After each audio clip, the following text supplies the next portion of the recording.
Hi, I'm Alisa Green. I'm Merritt Baker. We're from Orem, Utah. Been in Orem for the past 3 years myself. She's been here Almost 7 years. almost 7 years.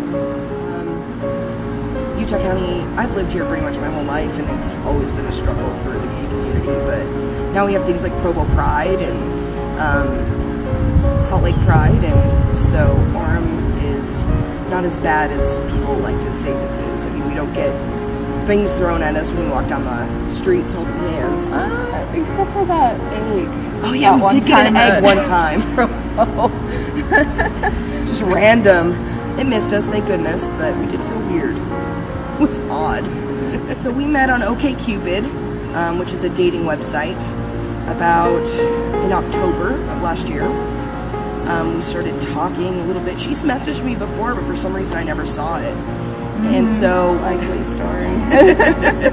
so I finally saw a message from her, and I had just gotten through some interesting situations, long distance wise, with girls, and she messaged me, and I realized she was in Orem, which 5 was minutes away. literally 5 minutes away from where I Down the lived. street. Down the street. Yeah. Has been there this whole time. And so we started texting and we started talking for a while, and then after about a week we went on our first date, and it was awesome. We went to the Chocolate here in town, which is just a local dessert cafe, and She was nervous. She was all nervous could be. if you think I'm sweating now, you can only imagine. Just rivers. Pouring Just sweat. So nervous. I thought she was adorable, but she was nervous.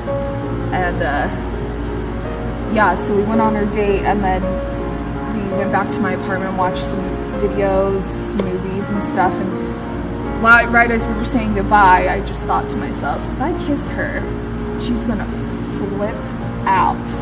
So I'm like, can I hug you? And I hugged her, and that was pretty much the end of our first date. And I knew from that moment on that it would be kind of a long-lasting thing. So.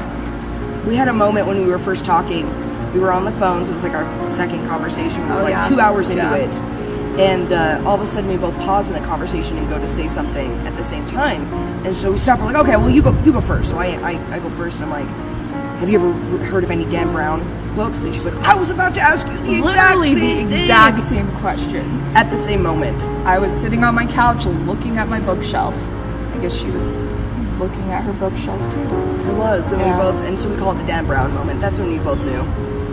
It was something special. Exactly. So we got engaged March 2nd. March 2nd. Yeah, so we had, the weekend before, we went to a car show with a couple of our friends, and we were just looking at these cheap rings, like, oh, here's an idea. You could get me a ring and propose to me. And so we bought a ring, but then we'd come home and I talked with her mom. I was like, Mom, I think if I throw her off the scent, I could propose to her, and it would be like a magical moment. Because that wasn't the plan. The plan was for me to propose to her. Yeah, so she helped me order a ring online, and I had this whole day planned out for March 2nd. We were going to recreate our first date, have her friend film the proposal, and then it turns out our friend kind of flaked off a little bit. Basically bailed, and she's like, oh, we're waiting for her. We're waiting for Kelly. We gotta get together with her. And I'm just sitting there with a ring in my purse, like, yeah, let's wait for Callie. Yeah. And in my mind, I'm just like freaking out because it's not going anywhere near to plan at all. And so we go down to our friend's house, and there's this park across the street. And I'm just like, okay, I gotta do it, or I'm gonna lose my mind. So I'm like, okay, let's go to the park while we wait for her. Yeah. So we stroll over to this little bench down just this random Provo park, and I'm just sitting there, and I'm like, so this day hasn't been going according to plan per se. And then I start fumbling around in my purse, and she's like, what are you doing?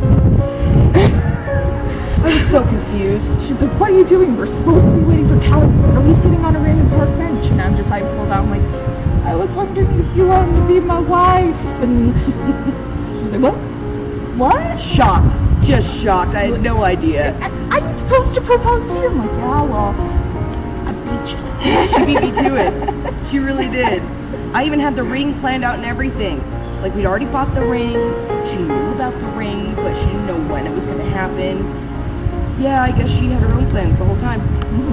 Pretty much. It's just, you know, I was waiting for the right one, and she showed up and started messaging me, and I just felt so peaceful and connected.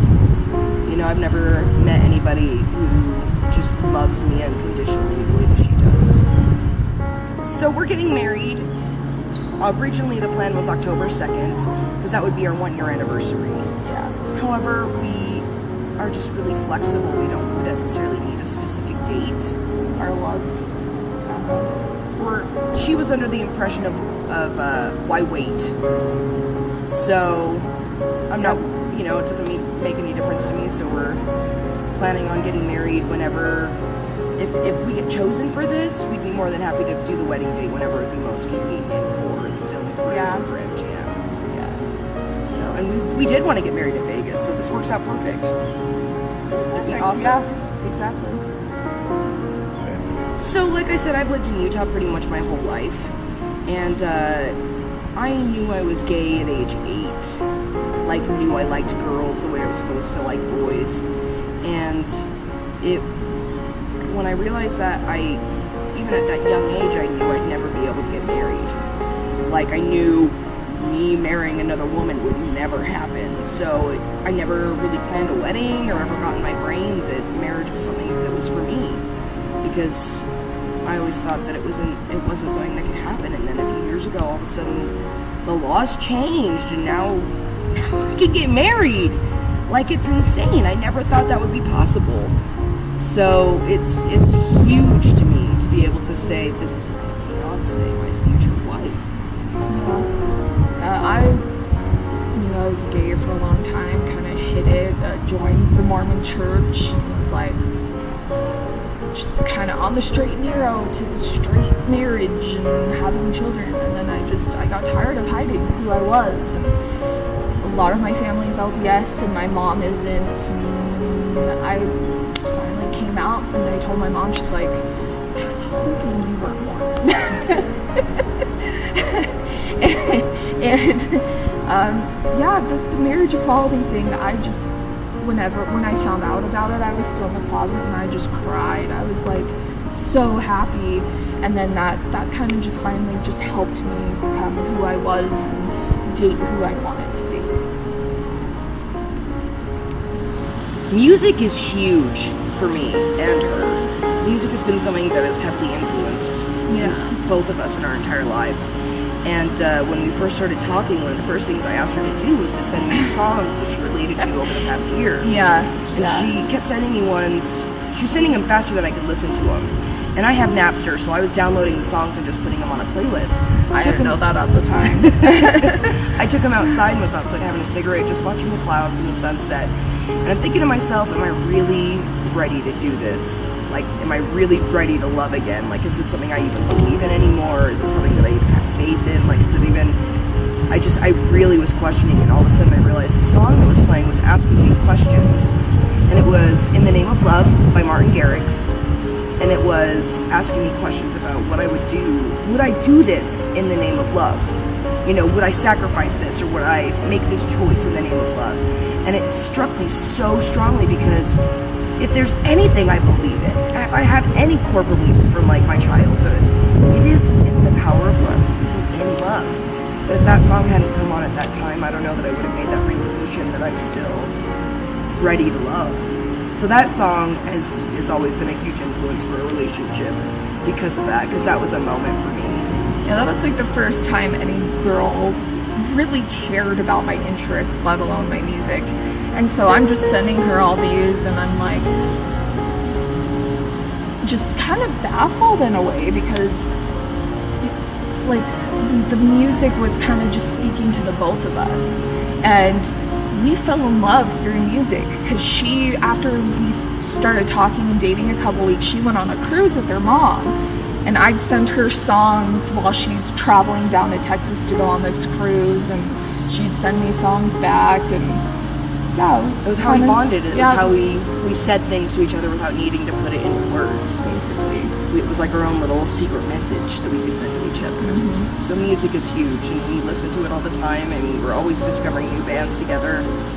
So music is a huge part of our relationship and who we are as people. Yeah. We appreciate your time and your consideration, and thank you for all that you know, for putting us in motion. Even if we don't get selected, we think it's amazing that you guys are doing something like this. Just filming a video, a documentary like this. This is going to be really powerful, and we hope that we get to be the ones to help participate. Thank you for your time.